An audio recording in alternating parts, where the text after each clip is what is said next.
तो नमक से बनने वाले सबसे पहले पदार्थ की बात करते हैं हम सोडियम हाइड्रोक्साइड की। Sodium hydroxide, sodium hydroxide. और सोडियम हाइड्रोक्साइड का सूत्र यही लिख देते हैं हम NaOH। NaOH होता है इसका सूत्र। कास्टिक सोडा भी कहते हैं इसे, कास्टिक कहते हैं जलाने वाले को, दाहक सोडा।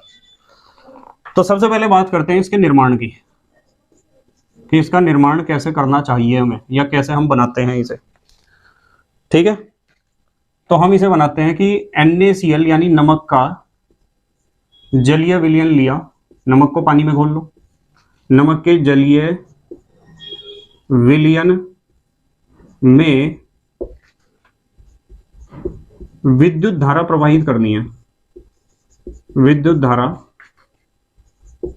प्रवाहित करके आप नमक के जलीय विलयन में विद्युत धारा प्रवाहित कर दो तो NaOH आपको प्राप्त हो जाएगा। कैसे प्राप्त हो जाएगा, देखो ये है हमारे पास नमक, NaCl के 2 अणु लिए मैंने, और इसे पानी में घोलना है तो पानी के भी 2 अणु ले लेते हैं। चलो HOH। नमक को पानी में घोल दो, एक बर्तन में भर लो, और उस बर्तन में धातु की 2 प्लेट डुबा दो, कैथोड एनोड बना दो, बैटरी से धारा प्रवाहित कर दो। तो एक तो यहाँ से Cl2 गैस निकलेगी, क्लोरीन गैस ये, और ये निकलेगी हाइड्रोजन गैस।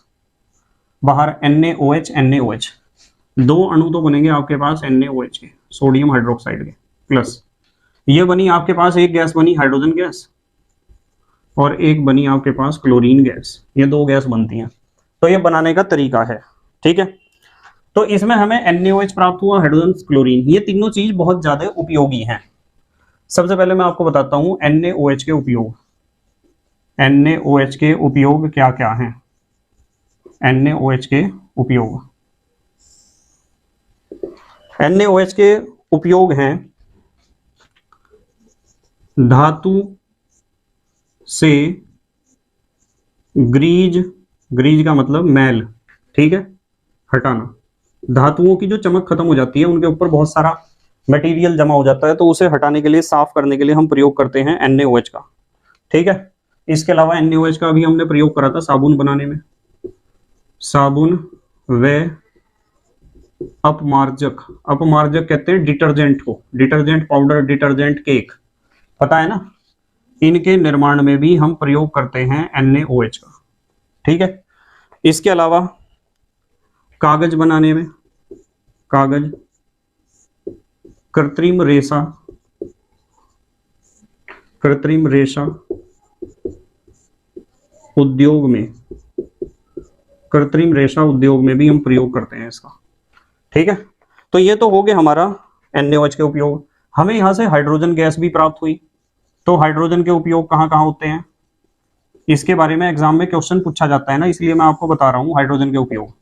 हाइड्रोजन के उपयोग हैं ईंधन बनाने में, ईंधन, हाइड्रोजन अपने आप भी ईंधन है। ठीक है, खाद बनाने में, खाद्य पदार्थों के निर्माण में और खाद में भी इसका प्रयोग होता है।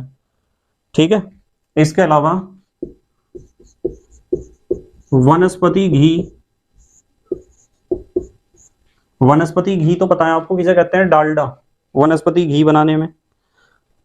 इसके अलावा अमोनिया बनाने में, अमोनिया, व एक अमोनिया वाला खाद भी होता है, नाइट्रोजनी उर्वरक, अमोनिया खाद बनाने में।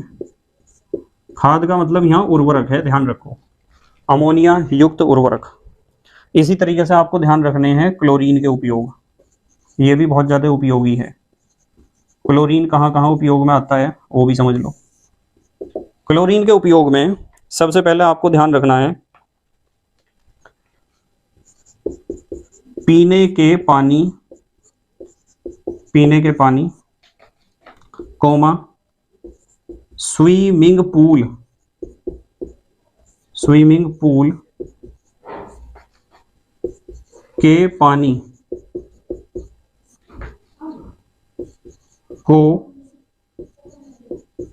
कीटाणु रहित, कीटाणु रहित करने में,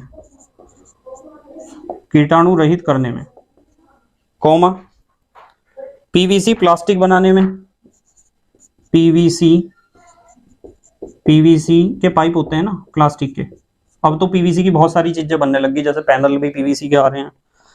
हमारी जो किचन है उसकी फिटिंग जो लकड़ी का बोर्ड होता था उसकी जगह पीवीसी बोर्ड का प्रयोग करने लग गए। इसके अलावा विरंजक चूर्ण होता है ना, जो ब्लीचिंग पाउडर कहते हो जिसे आप, विरंजक चूर्ण बनाने में, और HCl भी बनता है इससे, HCl बनाने में, इन सब में हम प्रयोग करते हैं इसका। तो ये हमने NaOH के साथ साथ ये बातें भी पढ़ ली जो हमारी बुक में हैं और एग्जाम में पूछी जाती हैं। जल्दी से पोज करके लिखो आप। लिख लिया बेटे? ठीक है।